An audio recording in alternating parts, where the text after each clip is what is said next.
Celestial, venimos delante de tu presencia, agradecidos porque tú estás en este lugar, porque tú te mueves en medio nuestro. Amén. Agradecidos porque cuando invocamos tu nombre, tu presencia desciende a este lugar.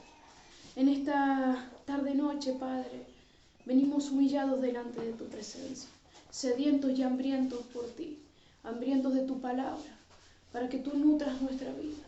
Quieras hoy, Padre, una vez más usar a tu sierva, Jesús, para glorificar tu nombre, para que salgan de mi boca solo palabras tuyas, Jesús. Que tu Espíritu Santo sea el que lleve palabras de vida a través de tu siervo. En el nombre de Jesucristo. Amén y amén. Amén. Bendiciones, mis hermanos.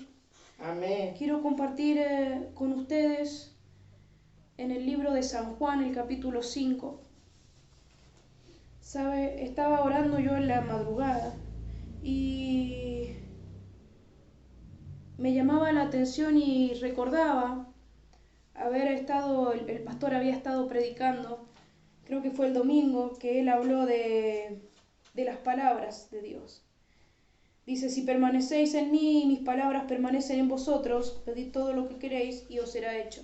Entonces me había quedado a mí esta palabra, esta de si permanecéis en mí y mis palabras permanecen en vosotros. Porque solemos a veces leer algunos versículos y no sacar todo lo que, extraer todo lo que tiene para darnos. Entonces yo me había quedado pensando en esto, si mis palabras permanecen en vosotros. Y venía a mí esta palabra también que decía que la palabra de Dios es viva y es eficaz, que es más cortante que espada de doble filo. Y cuando yo decía, claro, la palabra de Dios es viva porque no importa cuántas veces tú leas un versículo, sino que siempre tiene algo nuevo. Es totalmente actual. No es solamente que es viva porque la palabra de Dios se ejecuta y se cumple, sino que es viva porque se renueva todo el tiempo. Y uno puede leer la palabra de Dios varias veces, el mismo versículo, y aún así sigue renovando y extrayendo conocimiento y maná fresco. Entonces venía a mí esta reflexión de si mis palabras permanecen en vosotros. Es si mis palabras permanecen en vosotros. Porque solemos agarrar y decir, bueno, todo lo que pidieres al Padre en mi nombre yo lo haré. Y tomamos ese versículo y ignoramos esta parte que dice, y mis palabras permanecen en vosotros. Y sabes, es muy difícil que nosotros podamos permanecer en Dios sin que sus palabras permanezcan en nosotros. Porque Jesús es el verbo, es la acción, por medio de la palabra. Por eso es que en Génesis dice, y dijo Dios y vio Dios. Y el verbo era con Dios, decía Juan, en el primer capítulo. Entonces, yo reflexionaba sobre esto y me llevaba el espíritu acá a leer el testimonio del paralítico de Betesda. Y yo lo leía y me llamaba la atención la respuesta que éste le estaba dando. ¿Sí? Dice que cuando Jesús lo vio acostado y supo que llevaba mucho tiempo así, le dijo, ¿quieres ser sano? Y este dice, Señor, le respondió el enfermo, no tengo quien me meta en el estanque cuando se agita el agua, y entre tanto que yo voy, otro desciende antes que yo. Y es muy extraño porque usted puede ver en los demás libros y en otros capítulos, cuando Dios le dice qué es lo que quieres y los ciegos le dicen que recobre la vista, tienen automáticamente la respuesta, tienen automáticamente el deseo, pero este que ya llevaba 38 años ahí al costado, ahí entre los pórticos, no había podido acceder al estanque. Y entendía yo que muchas veces el estanque representa aguas que se quedan quietas. Fíjese que decía que era cuando el ángel bajaba, que movía las aguas, y era que uno se sanaba. O sea que si estaban quietas las aguas, no había ángel que hubiese bajado. Y me llevaba la palabra y me decía que Dios dice que sus palabras llevan a nosotros como ríos de agua viva. Y yo decía, qué gran contradicción esperar que un estanque, que baje un ángel y recién mueva las aguas, antes que ir al río de agua viva que corre todo el tiempo. Aleluya. Entonces yo decía, muchas veces a nosotros nos pasa eso. Perdemos Hemos estado tanto tiempo esperando que algo acontezca de la forma que nosotros queríamos que acontezca, que perdimos de vista el milagro, que perdimos de vista lo importante. Es por eso que cuando Jesús le dice, ¿qué quieres? Dice, ¿quieres ser sano? Era una respuesta sencilla. Sí o no. No le estaba pidiendo que le dé explicaciones. No le estaba diciendo que le argumentara por qué estaba en esa situación. Simplemente le estaba preguntando si él quería ser sano. Y la respuesta que le da el paralítico, el enfermo en este caso, es una justificación de por qué él estaba ahí. Parecería obvio, o debería ser obvio, que todos los que estaban enfermos en los pórticos querían ser sanos. Pero, ¿sabe? Dios nunca hace preguntas que carezcan de sentido. Le pregunta por qué éste había perdido la noción de por qué estaba ahí. Hacía 38 años que estaba ahí. Hacía 30, ya estaba cómodo y ya se había acostumbrado. Y fíjese que cuando Dios le dice, levántate, toma tu lecho y anda, no le está diciendo, recibiste la vista, no le está diciendo, ya eres sano, ya puedes caminar. Le está diciendo, levántate, porque la acción que estaba teniendo en realidad era una falta de acción, una total inactividad, un total letargo. Estaba esperando que alguien viniera a llevarlo. Había perdido toda esperanza, pero aún así estaba en el pórtico. ¿Y sabe por qué? Porque la mayoría de la gente que se encuentra en una situación que para él es caótica o en un error, se siente más cómodo con gente que se mantiene en ese error. Así que se sentía más cómodo entre los enfermos, entre los paralíticos, entre los ciegos, entre los cojos, que entre los sanos. Porque entre los sanos se vislumbraba cuál era la deficiencia de él. Pero de pronto apareció la luz. Y ante la luz él no pudo evadirse. Trató y dijo, yo no estoy sano por esto. Pero, ¿sabe? Vino la palabra de Dios. La palabra de Dios. Y le dice, levántate, toma tu lecho y anda. Y podría haber decidido quedarse en el piso. Pero tomó la palabra.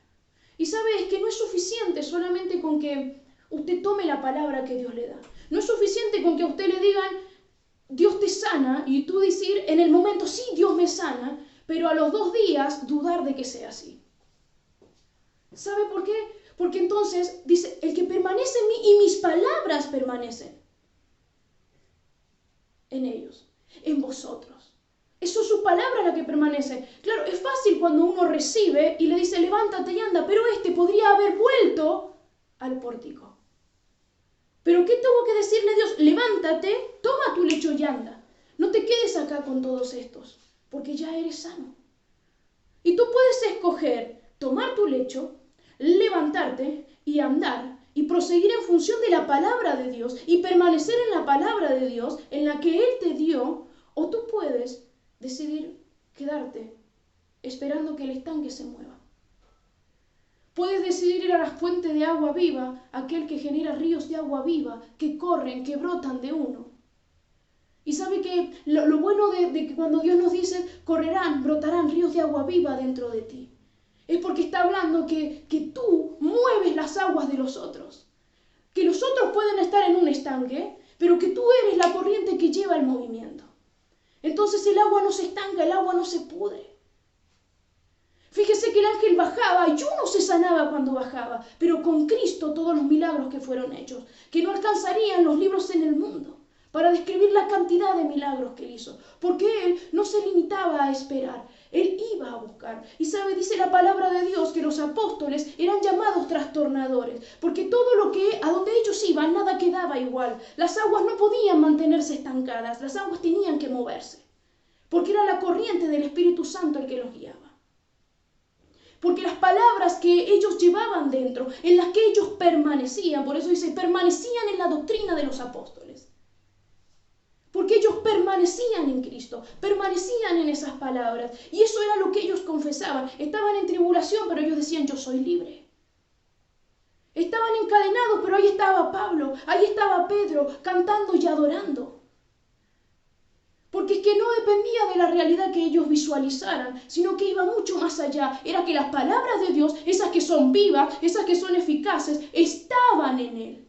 Estaban en ellos y se manifestaban. Y se manifestaban. Por eso cuando viene el ángel a Daniel y le dice, Daniel dice, desde que tú dispusiste tu corazón, ya había sido enviada respuesta, pero hace 21 días que hay una guerra y en esa guerra está siendo librado. Y yo he venido para darte respuesta. Pero a veces nosotros creemos que como no lo podemos ver, entonces la victoria no está. Entonces, ¿sabe? Dice que el que cree en Dios, pero que no hace la voluntad de Dios, el que cree en Cristo, pero no hace la voluntad de Dios, no le agrada. Dice la palabra de Dios que decir que creemos en Él, pero no hacer las cosas que Él dice, es decirle a Él también mentiroso.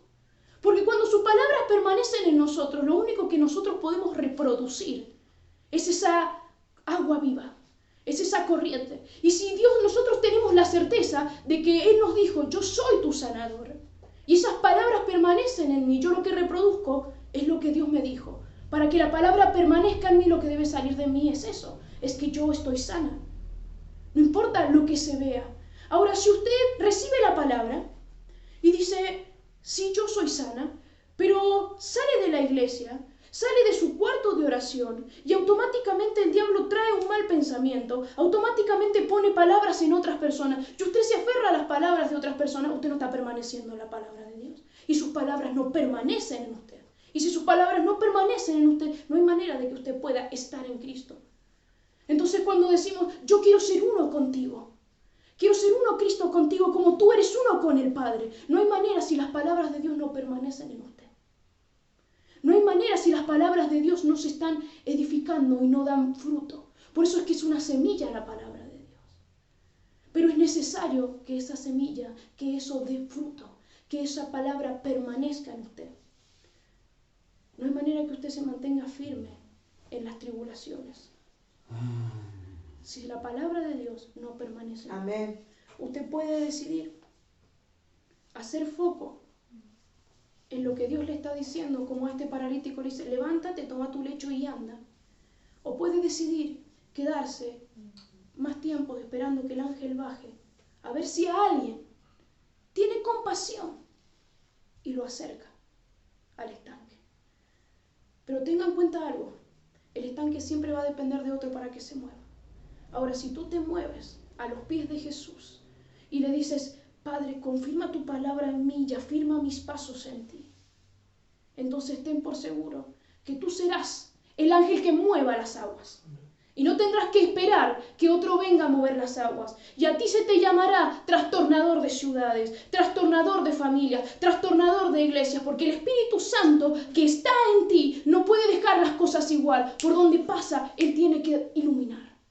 Y todo lo que está mal se tiene que ver. Y aquí a este paralítico le llegó la luz. A este paralítico le llegó la luz. Pero no solamente le llegó la luz, le llegó el movimiento de las aguas. Y él no pudo seguir igual. Así que automáticamente se levantó, tomó su lecho y entró a andar. Y sabe, se le encontró con los fariseos. Pero los fariseos no pudieron negar que ese era el que hacía 38 años había estado postrado. Junto con el conjunto de los tantos que había ahí. ¿Y sabe lo que más me llamó la atención? ¿Cómo es posible que uno que hacía 38 años se estaba levantando, tomando su camilla y andando, y el resto de los demás que estaban en los pórticos no recibieron milagros? ¿Y sabe por qué? Porque ellos estaban esperando y estaban focalizados en que el estanque se moviera. Estaba la vida pasando por al lado de ellos, la sanidad pasando por ellos, ahí al lado, moviéndose entre ellos, pero ellos estaban esperando que el ángel descendiese. Estaban haciendo foco en el estanque, en las aguas muertas, en las aguas estancadas. ¿En qué estás haciendo foco tú? Porque si te estás distrayendo, entonces seguirás esperando. Y el que está ahí, atento, recibirá la bendición. Amén. Ojo, Dios tiene pensamientos de bien y no de mal para darte el fin que esperas. ¿Dónde están puestos tus ojos? ¿Cuáles son las palabras que están permaneciendo en ti? ¿Las de Cristo o las del mundo? Padre amado, agradecidos estamos por tu palabra. quieras tú afirmar nuestros pasos en ti.